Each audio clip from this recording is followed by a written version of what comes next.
अस्सलाम वालेकुम। उम्मीद है कि आप खैरियत से होंगे। आज का जो क्लिप है ये ज़्यादा एक वीडियो ऐसे की तरह है।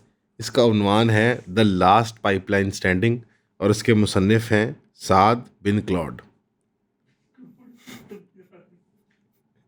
यहाँ पे साद बिन रियाज ने लिखा है और डेटा उनका है। जो इसकी तरतीब है वो क्लॉड जीपीटी ने प्रोड्यूस किया। मैं बहुत इत्तेफाक करता हूँ इस मौजू से। द लास्ट पाइपलाइन स्टैंडिंग से मुराद ये है कि आखिरी वो शाहरग जिसके ज़रिए ऑयल और गैस यानी कि एनर्जी मार्केट्स की नीड को फुलफ़िल किया जाएगा।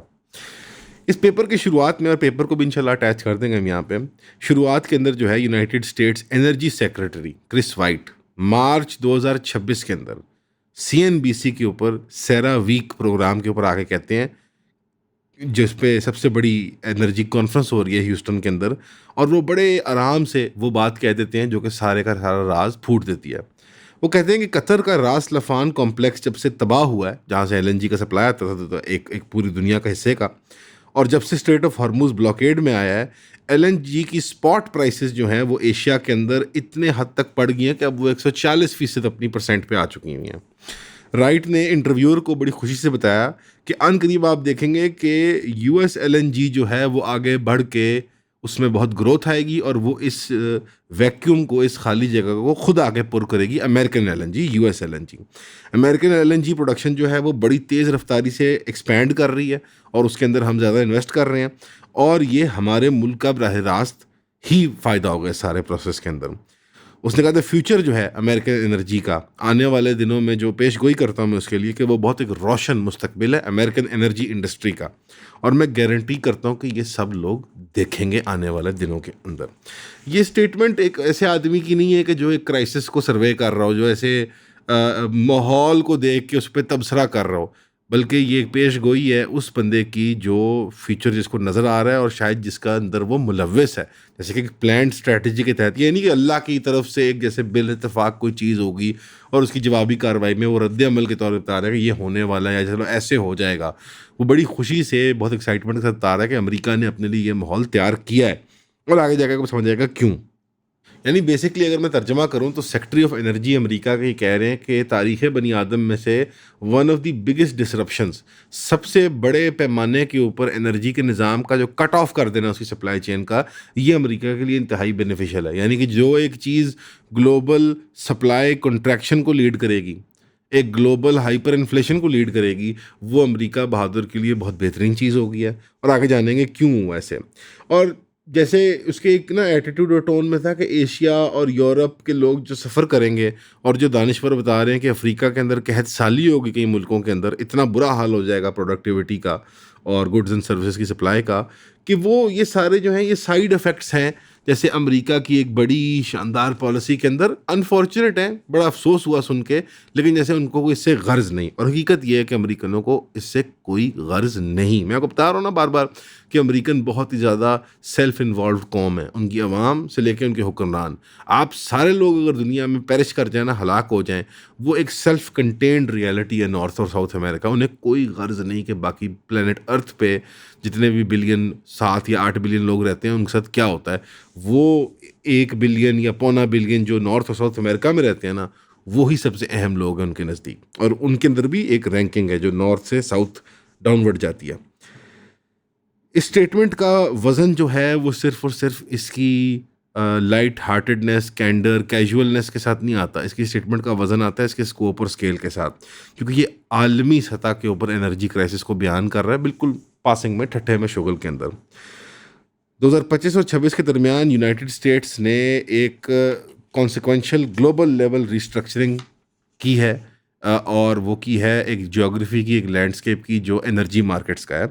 और ये कोल्ड वॉर एरा से लेकर आप समझेंगे 1960-70 से लेकर अब तक एक निज़ाम जो कायम था, और वो निज़ाम हर छोटे मुल्क के लिए बड़ा अहम था क्योंकि उसका एक बड़ा डिस्ट्रीब्यूटेड ऑर्डर था सप्लाई का, और आज उसकी हम डिस्ट्रक्शन देख रहे हैं।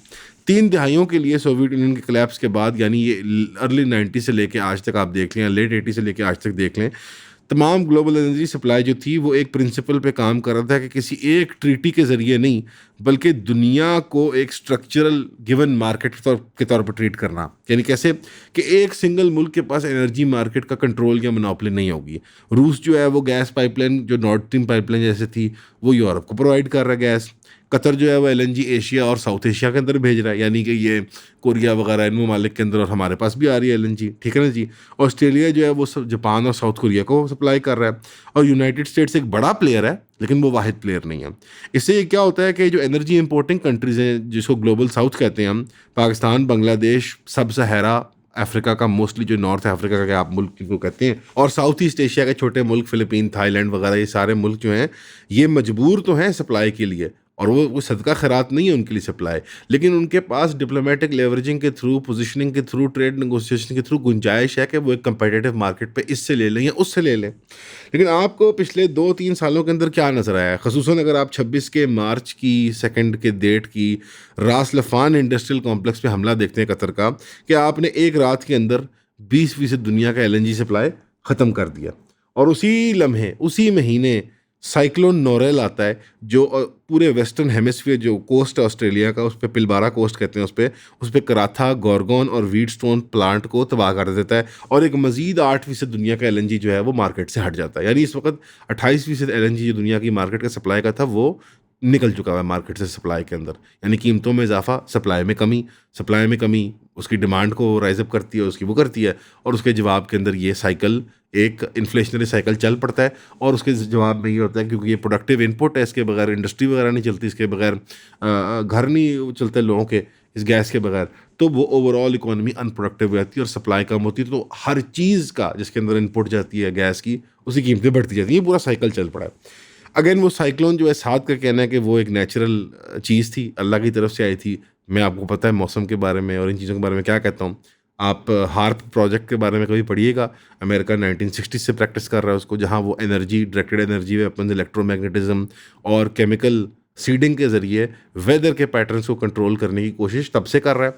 और ये 2 मेजर कंप्लेंट्स उनके खिलाफ हुई हैं, सोवियत यूनियन की तरफ से, और एक ज़माने में 80s में गलबन की थी, और एक ज़माने में ईरान में अहमद निजाद ने इनके खिलाफ कंप्लेंट की थी।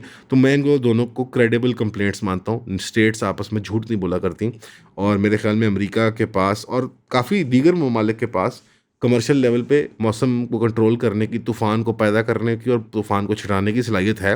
यूएई में हम ऑल द टाइम देखते हैं, हमने वो तब भी देखा है जब भी सैलाब आया यूएई के अंदर, जब वो प्रोसेस जो है वो ओवरबोर्ड चला जाता है, जब टेस्ट जो है वो अपनी हद से पार कर देता है, तो आपको नज़र आता है कि सैलाब भी आ जाता होता है। इसी तरह तो ये मुमकिनात में से है कि इस तरह का तूफ़ान जो है अमेरिका की जानिब से मैनिफेस्ट कर दिया हो, क्योंकि आने वाले दिनों में इन सब का जब सरगना आएगा वो तो आपको पता ही है, मौसमों पे, तूफ़ानों पे, बारिशों पे उसका कब्ज़ा हो हीगा। तो साथ से मैं इत्तेफाक नहीं करता, आई थिंक ये कंट्रोल्ड ऑपरेशन के तहत ऑस्ट्रेलिया की भी ये गैस फील्ड तबाह कर दी गई हैं। इसके अलावा भी दुनिया भर के अंदर गैस और ऑयल की टारगेटिंग हुई, उस पर आते हैं। ये एक टीयर होगा कि एक ग्लोबल निज़ाम है, उसमें पहली बार आके धक्का लग गया कि हॉर्मूज़ को ईरान बंद कर देता है, और ईरान की तरफ से, यानी ईरान को अग्रेस करके, ईरान को हरास करके मकसूस है कि गल्फ़ की ऑयल और गैस मार्केट को चोक कर दिया जाए। ठीक हो गया। अगला जो पहले हो चुका हुआ है, रशियन ब्लीड, जो रशिया को आहिस्ता आहिस्ता हल्के हल्के ज़ख्म लगा के उसका खून बहाया गया। 25 और 26 के दरमियान 120 वेरीफाइड स्ट्राइक की हैं यूक्रेन ने रशियन एनर्जी इंफ्रास्ट्रक्चर पे, जिनमें से 81 जो हैं वो ऑयल रिफाइनरीज के ऊपर थी। और ये साइट का जो लॉस है वो $1.3 बिलियन का फिजिकल लॉस है, और रशियन इकोनॉमी को $13 बिलियन का लॉस हुआ है, जो आउटपुट की कैपेबिलिटी उनकी कम हुई है ऑयल की। और 40% एस्टिमेट किया जाता है कि रशिया की ऑयल एक्सपोर्ट कैपेबिलिटी गिर चुकी हुई है। यूक्रेनियन मिलिट्री प्रैक्टिकली ये जंग अमेरिका के साथ कोऑर्डिनेशन में कर रहा है। उनके इंटेलिजेंस टारगेट्स, उनकी स्ट्रेटेजिक पार्टनरशिप, उनकी वेपनरी, सब कुछ अमेरिका प्रोवाइड करता है। तो हम अज्यूम करेंगे कि ये 100 से ज़्यादा जो एनर्जी इंफ्रास्ट्रक्चर के टारगेट हैं, और ये बिलियन डॉलर्स का जो लॉस हुआ है, और ग्लोबल सप्लाई के अंदर से रशिया का 40% तेल निकल गया है, ये मैं यकीन करूंगा ये बात को कि ये अमेरिका ने गलती से नहीं किया या यूक्रेन ने अपनी मंशा पे नहीं किया, ये बाकायदा एक स्ट्रेटेजिक फैसले के तहत हो रहा है। और ये सिर्फ काफ़ी नहीं था, इससे पहले अगर 2022 में चले जाएँ तो जो बाइडन की सदारत के अंडर जब नॉर्थ स्ट्रीम पाइपलाइन को फाड़ दिया गया, जो कि प्रैक्टिकली यूरोप की शाह रख गया, पूरे यूरोप में एलएनजी आता, गैस आती है उसके ज़रिए, और उस गैस पे जर्मनी जैसे मुल्क इंटायरली डिपेंड करते हैं, क्योंकि उनके घर हीटअप होते हैं, वो ठंडे इलाके हैं। कई लोग उस साल, आपको याद है 2022 की सर्दियों में ठंड से मर गए थे, बुज़ुर्ग ख़ास तौर पे, क्योंकि घरों में हीटिंग की सलाहियत उनके पास कम थी। इसके बेरहम एटीट्यूड के बावजूद यूरोप के मुल्क आपको चुसकते हुए नज़र नहीं आते, कुसकते हुए नज़र नहीं आते, कहीं वो कोई दो कलाम शब्द ही बोल दें कि बगैर तो हमारी गैस पाइपलाइन क्यों फाड़ दी। वो आज समझ आता है इस पूरे नक्शे के अंदर कि क्यों फाड़ी। पहले तो हमने कहा था कि ये रशिया को सिर्फ डैमेज करने के लिए, सैबोटाज करने के लिए, उसकी ऑयल और गैस एक्सपोर्ट्स को रोकने के लिए ये एक एफर्ट है। आज इस पूरे नक्शे के अंदर ये समझ आती है कि अमेरिका यूरोप को अपना यरगमाली बनाना चाहता है और ग्लोबल एलएनजी और ऑयल सप्लाई की मार्केट को अब बैलेंस में नहीं देखना चाहता। वो चाहता है कि मैं इसको डोमिनेट करूँ, मोनोपोलाइज़ करूँ, आगे जाके आपको पता लगेगा क्यों। इस ज़माने में और एक और काम करते हैं कि रशिया और इवन ईरान जो है वो शैडो फ्लीट्स चलाते हैं स्मगलिंग राउट्स के ऊपर। यानी अमेरिका के सैंक्शंस की हदूद से थोड़ा सा हट के जहाँ पे वो ऑयल और गैस को इलीगली स्मगल कर सकें। जॉर्ज ऑरवेल के नॉवल 1984 और क्रिश्चियन बेल की साइ-फाई एक्शन मूवी इक्विलिब्रियम के दरमियान क्या कॉमन है? इमीडिएटली देखते हैं तो लगता है कुछ भी नहीं। लेकिन जब गहराई में जाते हैं तो पता लगता है कि ये दोनों थीमेटिकली एक चीज़ के बारे में, वो है डिस्टोपियन गवर्नमेंट, जिसको बिग ब्रदर भी कहते हैं। जो बिग ब्रदर जो हमेशा देख रहा होता है आपको। बिग ब्रदर का चर्चा तो बहुत है आजकल पाकिस्तान के अंदर, लेकिन इस तरह के कॉम्प्लिकेटेड थीम्स को समझने के लिए हमने द क्लब बनाया है, जो कि पहले तो सिर्फ एक बुक क्लब हुआ करता था पिछले 1-1.5 साल के लिए, लेकिन अब हमने उसको एक यूनिवर्सल क्लब बना दिया है। इसके अंदर किताबें, popular films, documentaries, articles, published papers, इन सारों का मजमुआ बना के हम thematically month to month complex ideas को एक ग्रुप सेटिंग के अंदर एक कम्युनिटी के साथ समझने की कोशिश करते हैं। तो अगर आप ज्वाइन करना चाहते हैं eonpodcast.com पे जाएं और अपनी मेंबरशिप परचेज करें ताकि हम जुमे के जुमे आपसे मुलाकात कर सकें। सी यू देयर इंशाल्लाह। लेकिन अमेरिका पिछले 2-3 सालों के अंदर आप देखेंगे कि मिलिशिया ग्रुप्स के ज़रिए, पैरामिलिट्री ग्रुप्स जैसे कि ब्लैक वाटर इंक वगैरह, उनके ज़रिए आपको नज़र आएगा, आपने वीडियोस भी देखी होंगी ट्विटर पे, कि वो रशिया की जो ये ब्लैक फ्लीट्स होती हैं, जो ये पायरेटिंग शिप्स होती हैं, जो इलीगली ब्लॉकेड से निकाल के ये ऑयल बेचती हैं, उन पे भी कब्ज़ा कर रहा है अमेरिका। और उनको भी आस्ता आस्ता डीकमीशन कर रहा है, बिकॉज वो चाहता है कि ये चोक हो जाए और जो रशिया है वो किसी एक अग्रेसिव हमले से हलाक ना होए, बल्कि वो आस्ता आस्ता मध्यम होकर थम के वो थक के मर जाए उसके सामने, और साथ दूसरा शिकार भी उसका हो जाए कि यूरोप जो है वो उसका पक्का कैप्टिव क्लाइंट। और ये अगला मौजू है सब्जेक्ट का। कतर बंद, रूस बंद, यूरोपियन ममालिक के पास एक ही ऑप्शन रहती है कि वो एनर्जी सप्लाई मांगे अमेरिका बहादुर से, और ये बिल्कुल एक्सीडेंट से नहीं हुआ, ये बिल्कुल किसी तुक्के से नहीं हुआ, ये बहुत एक स्ट्रेटेजिक प्लानिंग के ज़रिए हुआ। जर्मनी, जो कि यूरोपियन यूनियन के बनने के बाद से जर्मनी यूरोप की इंडस्ट्रियल बेस बन गई है, जहाँ जहाँ यूरोप में हैवी या लाइट इंडस्ट्री थी वो शिफ्ट कर गई है कि जी तुम स्पेशलाइज कर लो इसके अंदर, इकोनॉमी जो स्केल अचीव करने के लिए। वो अपनी पूरी इंडस्ट्रियल कम्पिटिटिवनेस अपनी चीप रशियन गैस के ऊपर खड़ी की हुई थी उसने। अब यूरोप के अंदर कोई हैवी इंडस्ट्री बेस्ड जो मुल्क था, वो जो जर्मनी है, उसका सारा का सारा डिपेंडेंस थी रशियन गैस के ऊपर, वो ख़त्म हो गया। अब उसको महंगी महंगी अटलांटिक पार करने वाली गैस, यानी इतने बड़े समुंदर से पार आने वाली गैस अमेरिका की, वो उसको ख़रीदनी पड़ेगी, और उसका अपना अब इंडस्ट्रियल सेक्टर जो है वो कॉन्ट्रैक्ट कर रहा है। मीनवाइल अमेरिका क्या कर रहा है? अमेरिका यूरोप और चीन की एक गाड़ी नहीं अपने मुल्क के अंदर आने दे रहा, सैंक्शन कर रहा है उनको, उन पर सख्तियाँ लगा रहा है टैरिफ की। क्यों? क्योंकि वो कहते हैं मेरे टेस्ला को कुछ ना हो जाए, मेरी फोर्ड को कुछ ना हो जाए, मेरी जीएम मोटर को कुछ ना हो जाए। तो अमेरिका ने आस्ता आस्ता आस्ता करके यूरोप की इंडस्ट्रियल बेस, एशिया के अंदर गरीब मुल्कों की इंडस्ट्रियल बेस, प्रोडक्टिव कैपेबिलिटी को, एनर्जी सप्लाई को तबाह किया, सबको अपना ताबे बना रहा है आस्ता आस्ता, और अपनी इंडस्ट्रियल बेस को दोबारा खड़ा कर रहा है। और इसकी तरफ मैं इशारा करूँगा, आप पेंटागन का ये इनका विजन जो फ्यूचर का प्लान है 26 का, वो पढ़ के देख लें। पब्लिश्ड उनकी वेबसाइट पे पेपर है, उसमें वाजे कर दिया उन्होंने कि हम ना सिर्फ सिविल यूज़ इंडस्ट्री को दोबारा रिवाइव करेंगे अमेरिका में, यानी स्टील वगैरह, बड़ी बड़ी गाड़ियाँ, बड़े बड़े टैंक की चीज़ें बनाएंगे, पानी के बाउज़र और ये और वो जो चीज़ें अमेरिका बनाता ही नहीं है, सारा कुछ इम्पोर्ट करता है, स्टील मिल, ये वो लटरम पटरम। और अमेरिका अपनी इंडस्ट्रियल जो मिलिट्री इंडस्ट्रियल बेस है उसको भी एक लेवल पे लेके जाएगा कि आप भूल जाएंगे। क्योंकि अभी तक अमेरिका 50-60 साल में मज़े करता रहा है। क्यों? बड़े बड़े ठेके मिलते थे, करप्शन होती थी, जहाज़ चाहिए आपको, आपको चाहिए 100 ड्रोन, लेकिन बना आपने 5 जहाज़ लिए हैं। ड्रोन बनने थे $5 लाख में, आपने बना लिए $50 बिलियन के 5 जहाज़ जो एलियन से लड़ने के काबिल हैं, लेकिन यहाँ पे उनके लड़ने लायक कोई नहीं है। तो उस करप्शन के अंदर सबने कमीशनें कमाई, सबने रिश्वतें कमाई। तो अमेरिका बहादुर को उसके बियॉन्ड उस तरह की म्यूनिशंस, उस तरह की एयर डिफेंसेस चाहिए नहीं है उसको, उस तरह की चाहिए जो ये एसिमेट्रिकल लड़ाई लड़ती हैं। लाखों की तादाद में छोटे छोटे ड्रोन, लाखों की तादाद में छोटे छोटे मिसाइल जाके सिर्फ डिसरप्शन करते हैं, क्योंकि अब अग्रेशन की वॉर के बजाय डिसरप्शन की वॉरफेयर शुरू हो गया। तो अमेरिका आराम से क्वार्टर सेंचुरी लगा के ये करना चाहता है। अब उसने पूरा एक आर्किटेक्चर क्रिएट कर दिया चोक पॉइंट्स का, हॉर्मुज के मुहासरे का मुहासरा करके वो बैठ गया। अच्छा जी, और क्या कर दिया उसने? 2026 के अप्रैल में मोरक्को के साथ वो डील फाइनल करता है, और जो जिब्राल्टर की पट्टी है, जो कि डिस्प्यूटेड आइलैंड्स हैं नॉर्थ अफ्रीका, स्पेन और यूके के दरमियान और पोर्चुगल के दरमियान, वहाँ से जो यूरोप और अफ्रीका के दरमियान पतली पट्टी है, जो एक और पतली तंग गुजरगाह है, उसकी डील अमेरिका मोरक्को के साथ करता है कि यहाँ पे मैं खड़ा हूँगा। 26 के फरवरी में 2026 के फरवरी में $33 बिलियन की ट्रेड अग्रीमेंट करता है वो इंडोनेशिया के साथ। अगला choke point strait of Malacca का, जहाँ पे वो छोटे जजीरे और टापू है ना, साउथ ईस्ट एशिया के, इंडोनेशिया मलेशिया वगैरह, उन टापुओं के सामने वो कहता है कि यहाँ से गुजरने का रास्ता भी मैं अमेरिका बहादुर। अच्छा जी, उसके बाद अब सारा कुछ ये मिला लें तो एक तरफ आपको अक्सर पढ़ाया जाता है हॉर्मुज के बारे में, तो कहीं जिब्राल्टर की बात होती है, तो स्ट्रेट ऑफ मलाका जो है वहाँ शिप्स की मूवमेंट भी बड़ी ऑकवर्ड है, क्योंकि वहाँ छोटे छोटे टापू और जजीरे हैं, और वहाँ से चाइना का 60% तेल आता है। वहाँ पे भी अमेरिका ने डका लगा दिया। अच्छा जी, आगे जाकर देखते हैं क्या डका लगा दिया अमेरिका ने।